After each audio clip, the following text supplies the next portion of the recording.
BJP అవకాశవాద రాజకీయం నెమ్మదిగా వెలుగు చూస్తోందా? టీడీపీ మిత్రపక్షం అంటూనే విడిపోయేందుకు సిద్ధంగా లేవంటూనే ఏపీ బీజేపీ నేతలు అక్కసు వెళ్లగక్కుతున్నారా? మీరు కాదంటే మరొకరు అంటూ పొమ్మనకుండా పొగపెడుతున్నారా? లోలోపల ఇంత కక్ష పెట్టుకుని స్నేహం అంటూ ఇన్నాళ్లు బిల్డప్ ఇచ్చారా?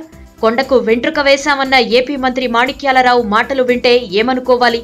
టీడీపీతో పొత్తుపై ఏపీ మంత్రి మాణిక్యాలరావు కామెంట్స్ ఆసక్తికరంగా ఉన్నాయి. టీడీపీతో పొత్తు విడిపోతే బీజేపీకి పెద్దగా నష్టం ఉండదని కుండబద్దలు కొట్టారు. ఒకరు పొత్తు వద్దనుకుంటే మరొకరు కలవడానికి సిద్ధంగా ఉన్నారన్నారు. తాము ఏపీలో వెంట్రుక లాంటి వాళ్లమని, కొండకు వెంట్రుకేసి లాగుతున్నాం.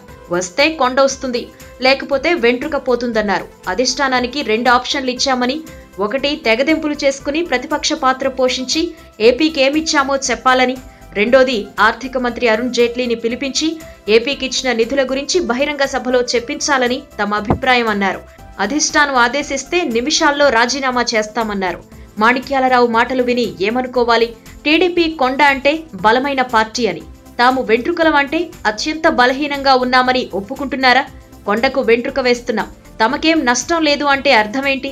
మా ప్రయోజనాలు మాకు ముఖ్యం, రాష్ట్రం ఎలా పోతే మాకేంటి అనేనా? మీరొద్దనుకుంటే మరొకరు అన్నారు అంటే ఇప్పటికే వైసీపీ సిద్ధంగా ఉంది కాబట్టి టీడీపీతో ఇంకా పనేంటనే ప్రవర్తిస్తున్నారా? ప్రతిపక్ష పాత్ర పోషించి ఏపీకి ఏమిచ్చామో చెబుతామంటున్నారు. అన్నీ మాటలకే పరిమితమైన హామీలే కదా, ఏమిచ్చారని చెబుతారు? మొత్తానికి ఏపీ బీజేపీ నేతల తీరు చూస్తుంటే అవకాశవాద రాజకీయమని ఎట్టే అర్థమవుతోంది. కేవలం అధికార పార్టీ మా మిత్రపక్షం అని చెప్పుకుని హోదా వెలగబెడదామనుకున్నారు కానీ రాష్ట్రానికి మంచి చేసే ఆలోచన బీజేపీ నేతలకు లేదని స్పష్టంగా తెలుస్తోంది. కాదు కూడదు రాష్ట్రాభివృద్ధే ధ్యేయం అయితే ఇప్పటి వరకు కేంద్రం ఇచ్చిన హామీల్లో ఎన్ని కార్యరూపం దాల్చాయో నిష్పక్షపాతంగా చెప్పండి. రాష్ట్రానికి ఇంకా ఏం అవసరమో మీ హైకమాండ్కు చెప్పండి. అంతేకాని ఏపీ టీడీపీ నేతలను తిట్టినంత మాత్రాన, వైసీపీతో పొత్తు పెట్టుకున్నంత మాత్రాన మీ అవకాశవాద రాజకీయం బుద్ధి బయటపడుతుందే కానీ రాష్ట్రానికి ఏం ఉపయోగం? ఇప్పటికైనా బుద్ధి మార్చుకోండి.